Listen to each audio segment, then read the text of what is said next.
Please subscribe to my channel and press the bell icon.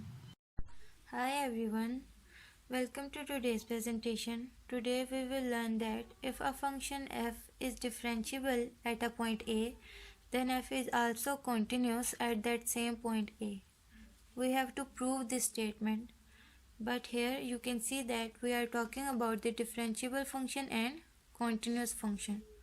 So before we prove this statement, we should know what is the differentiability of a function and what is the continuity of a function. So let's have a look at the differentiability. I have explained the differentiability of a function in previous videos. Here we have a xy plane and this is the graph of the function y is equals to f of x.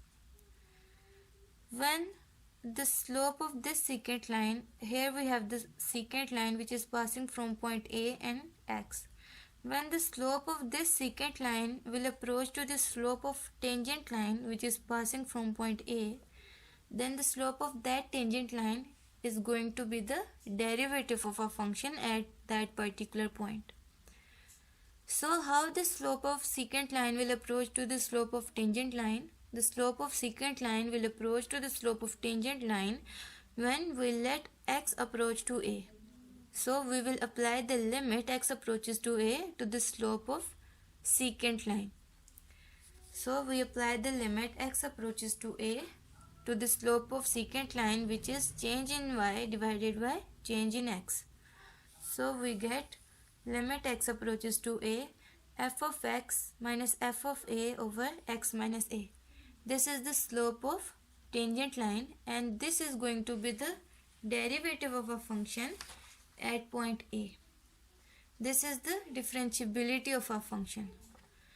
Now we will see what is the continuity of a function. A function f of x is continuous when we apply the limit x approaches to A. That function f of x will become f of A. This is the definition of the function which is continuous. Here we have a function y is equals to f of x and this is the graph of that function. This is continuous because when we let x approaches to A, f of x will approach to f of A. But this graph is not continuous because when we let x approaches to A, we get two outputs. Here we have f of A at this point and f of A at another point. There is a break in this graph, so this graph is not continuous. This is the continuity and differentiability. Now we will prove the statement. So we can write that f of x minus f of A is equals to f of x minus f of A. There is no harm that we can write it like that. So to connect to the given information, what is the given information? That f is differentiable. To connect this statement to the given information, we will divide and multiply f of x minus f of A by x minus A whenever x is not equals to A. When we multiply and divide this f of x minus f of A by x minus A, we will get f of x minus f of A is equals to f of x minus f of A over x minus A multiplied by x minus A.